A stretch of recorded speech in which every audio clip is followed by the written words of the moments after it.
Now, I hope you forgive me, we've had some fantastic speakers tonight. I've let some run on. We don't have half the meeting for a Q&A. I know there are some of you who want to make some comments, some of you might want to ask some questions.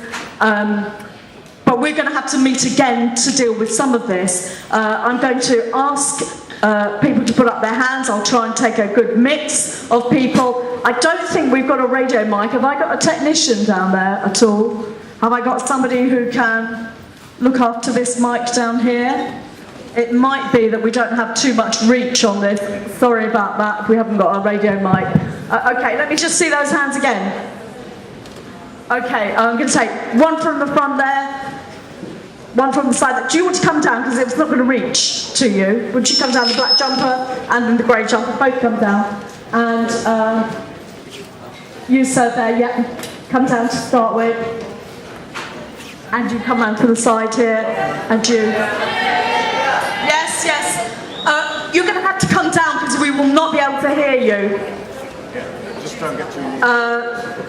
Well, I don't know. They'll have to come down. I can't see them. Have you got any women downstairs? Yes, could you come and speak? Slot yourself in. Push in. Push in. Girl, boy, girl, boy.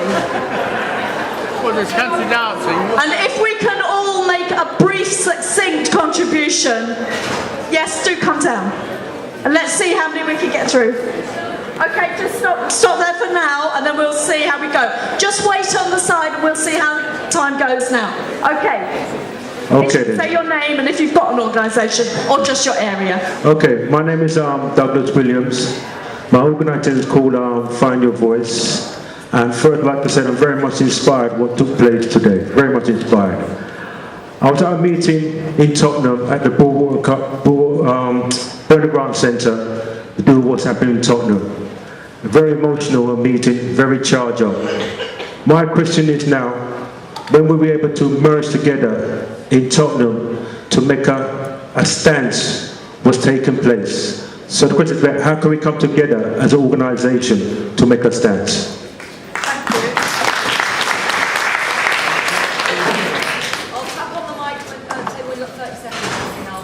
Okay, Lindsay German, I'm from the Stop the War Coalition and from the Coalition of Resistance, of which I was one of the people who helped to found it. I want to make a couple of points. Firstly, that the riots have been used by the government to introduce some of the most draconian measures that they could possibly do. That what they are trying to do is to say that it is the young people themselves who are to blame, it's their mothers and their fathers who are to blame, it's the local people who are to blame, and we have to resist that argument. We have to say it isn't our fault, and the only reason they can say this is because for them to admit there was anything other than criminality involved in the riot would be to admit that every single one of their policies was wrong, and they can't do that. So they are continuing on a course which reminds me of the people before we had a working class movement, the governments 200 years ago. There were 200 offences for which you could be hanged in this country, mainly to do with theft. That's okay, they won't bring the hanging back, we hope, but what they're trying to do is to turn people into criminals. And I very much want to echo what people like Andrew Murray and Lee said earlier, that we have to challenge that. We have to build political organisation, we have to build anti-cuts organisation, we have to build trade unions, because we cannot leave this vacuum in all of our communities. I live in Hackney, in the next street from the Pembury estate, where the big riot took place on Monday, and I can tell you what, lots of people are very upset about it, but I haven't heard anybody saying they want the army in. I haven't heard anybody saying they want more police on the streets. They want more money for youth clubs, more money for all those things, and this is what we have to campaign over.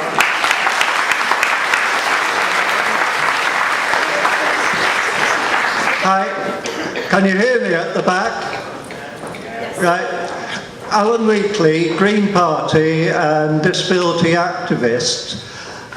One group that Lee didn't mention in terms of candidates for Public Enemy #1 group is disabled people. And there are strong parallels between the what the police are doing with their lives, and a company called Atos Healthcare who do these assessments.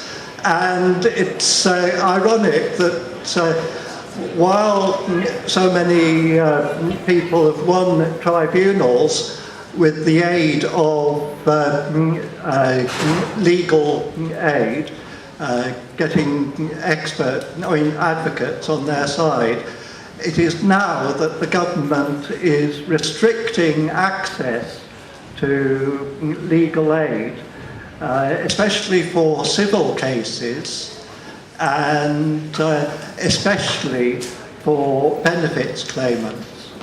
And one of the companies that's set to make a killing from welfare reform is G4S.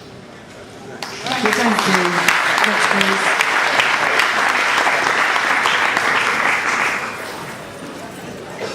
My name is Karen Doyle. I'm from Movement for Justice by Any Means Necessary. And I want to make a point that hasn't been made by anyone on the panel here, because absolutely we're going to look back at this point in history and know that these riots are the turning point of bringing down the most repressive, the most reactionary government in British history.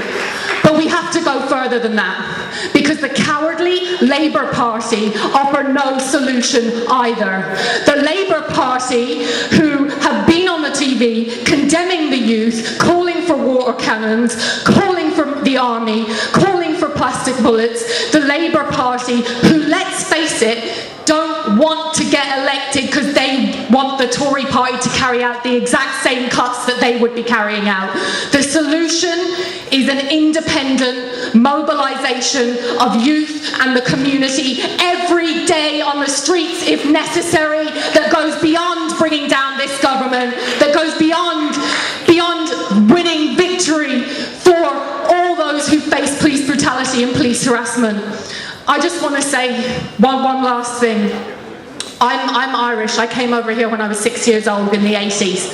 And it was a time when there was IRA bombs and I was getting racist abuse constantly. At the age of 10, I told my parents, if I'm ever caught in an IRA bomb, don't you dare go on TV condemning the IRA.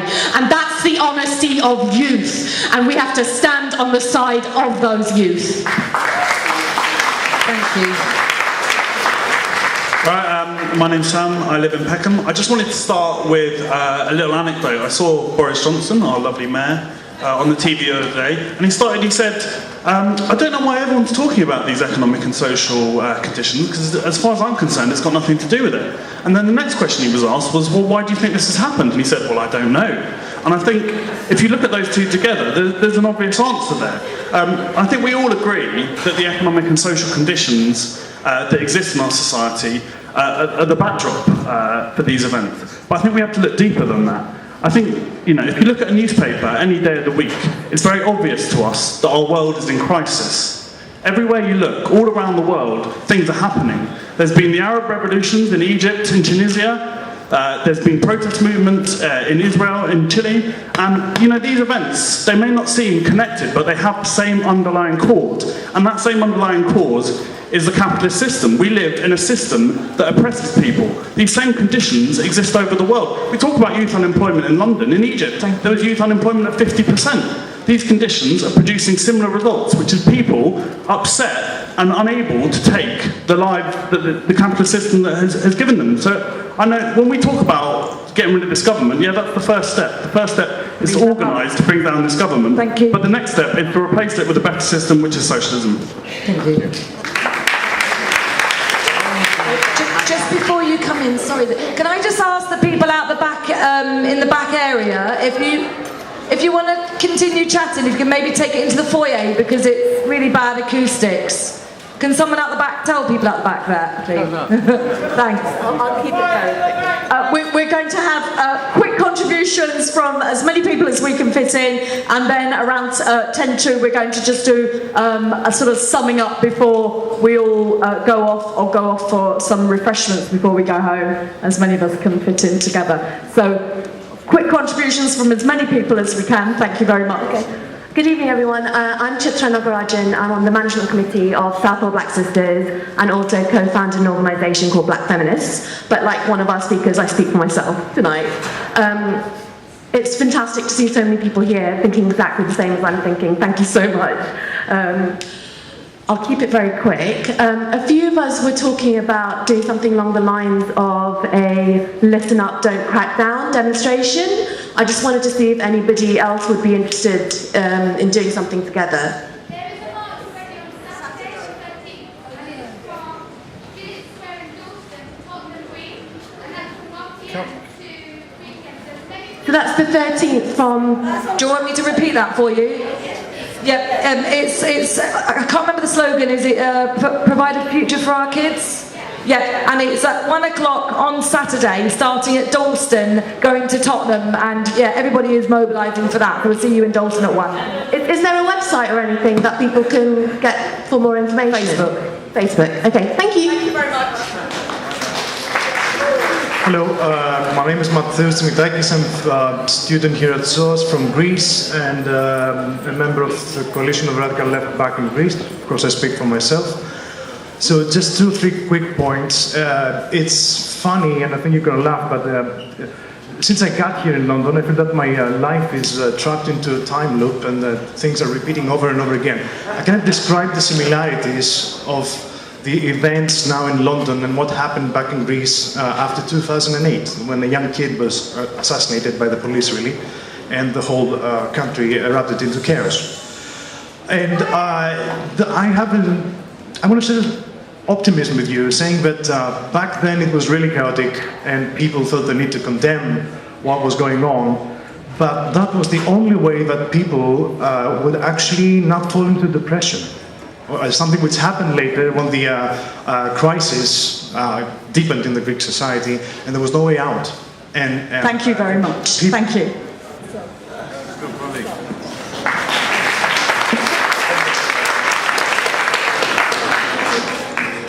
Good evening, everybody. My name is Nina Gunic. I'm from Austria and here to show solidarity with the movement in Britain.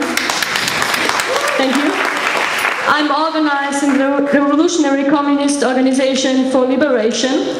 And I wanted just to say briefly 2 things. The first one is we have heard, I'm sorry, I'm a little bit nervous speaking on English. We have heard that we call the police murderers because they have murdered people here. They have murdered Mark Dagan, for example. But the police is a murder not just here in Britain, but worldwide. For example, my uncle, 15 years ago, was shot twice in his back, and the police told me and my family that it was suicide. He was shot twice in his back and it was suicide. It shows that the police is acting as murders worldwide against black people, against migrants like I am, against the poor worldwide. And I think when we say that the police acts like murders, when we say that they are fighting against us, when we say that they are fighting against our interests, then we have to say also the second thing. We can't do any kind of protest against on the street to bring down the government without having in our minds that they will use the police against us. They will use the police to smash our protests. They will use the police to stop us bringing down the government. So you can't really fulfill this target to bring down the government without acting together, without acting in unity, also with the young people on the streets rioting today. So I think we need a general strike to bring down this government, to stop the cuts. And I think we have to combine these general strikes with massive actions on the streets, and we have to also bring the young people on the streets to fight together in this sort of resistance. This must be the way. And it can't be, in the end, it can't be a non-violent way. In the end, it has to be face-to-face with the police, it has to be face-to-face with the government, it has to be their system of capitalism, our system, and our system has to be socialism. Thanks. Thank you. Just before I bring in the next speaker again, we are running out of time, and we're not going to be able to take absolutely everybody that wants to speak. So Yeah, so we're going to have Zita winding up for us here at about 6 minutes too, which gives us about 6 minutes for contributions. So short contributions, and then we're going to wrap up. We have to leave here at 9, but we can chat outside and we can make arrangements to meet each other again. Thank you. Hi, I'm Ollie. I'm next in line. All the speakers spoke about the need for setting a narrative and a political narrative. But I want to just pose the question, how do we do that? As much as I would like, the 10 o'clock news tonight on BBC, Sky and ITV aren't going to have snippets of these wonderful speakers. They're going to have snippets from the parliamentary debate and the lobbyists. We won't be represented in that. And those are the news mediums that come across to millions of people. They are the medium of news that really affect change and or keep the status quo how it is. So my question is, how do we get across our own effective news medium to millions of people? Jeremy Dewar from Workers' Power and also from Lambeth Unison. The police are murderers. This isn't a one-off. They've killed 320 people in the police custody have died in the last 10 years. Not a single police officer has been brought to account for that. They are racist. If you are young and black, you are 26 times more likely to be stopped and searched than if you're young and white. That is how racist they are. So we do need a political movement to change things fundamentally. And I think some of the immediate demands are, we should say, drop all the charges and release all the prisoners. We know that there are gangs and we know that there are blight on working class communities, but we know who they are. They don't. We need to organise self-defence groups against police attack, against the EDL, and also against the criminal gangs when necessary. And also, we need to fight for a public inquiry into Mark Duggan's death, which is organised and under the control of the popular organisations, the trade unions, the anti-racist groups, the anti-cuts organisations. Thank you. Thank you. Hi everyone, my name is Pooja. I'm from the Art of Living Foundation. I think it's all great that we've all met, but the key issue to address today is the kids who have gone out and created this violence, what do we do for them? Not as a long-term plan, but what can we do for them now? And what we can do for them now, as an organization, we offer this youth empowerment seminar where we actually teach them once again to have that coolness of mind, that calmness of mind. Okay, how can we actually have peaceful riots rather than having violent riots? We're here to serve, yet we don't have the access to reach. This is where I'm asking the panel to please give us the access to get to this youth where we can actually address these issues. Thank you very much.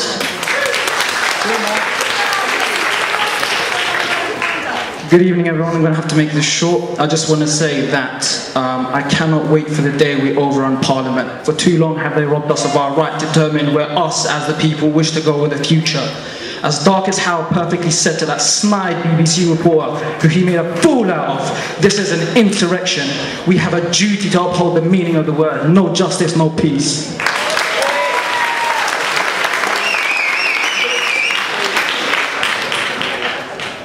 Right, good evening everyone. My name's Jennifer Harris and I really just wanted to put forward an observation and maybe a question to the panel if we've got time for them to answer it. In terms of the Olympics, I think they haven't really thought through in terms of some of the current policies and legislations that they're going to put through in terms of public order. I mean, most of the Olympics was sold in terms of valuing diversity, but they seem to be killing off the golden egg that has engendered the Olympics to be here. The other thing is that they're saying that it's a fair and just society, but really they're creating paid slaves, people that work for voluntary, for no pay, pay, and so on and so forth. So what do the politicians feel is the way forward, and do they really have a vision and a long-term overview? Thank you. And then that's it, we're winding up with our final speaker. This government is a government, as we've established, of hypocrites and of cowards. Michael Gove dares to stand up today and condemn looting when he looted £17,000 of public money to furnish his second home. David Cameron dares to shake hands with firefighters when he's destroying their pensions.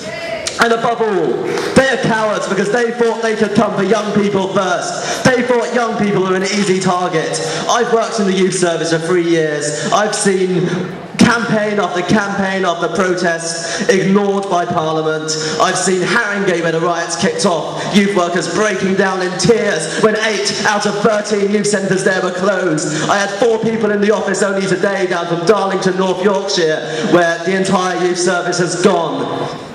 They thought young people were an easy target, and they were wrong. We've fought back, and if the soft target, if the easy target can fight back, then what will this government do when the entire community rises up?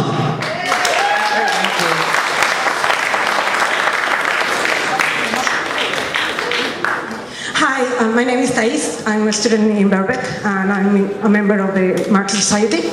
I just wanted to basically ask you for something. We were talking about, well, the speakers were talking about organization. Obviously, we all have to get involved. We really do. This is not the time to just come to meetings. It's actually the time for action. And one of the key things I think would be very important is at an individual level. And I say this because in Saturday I've been very, very afraid of what I see on the internet.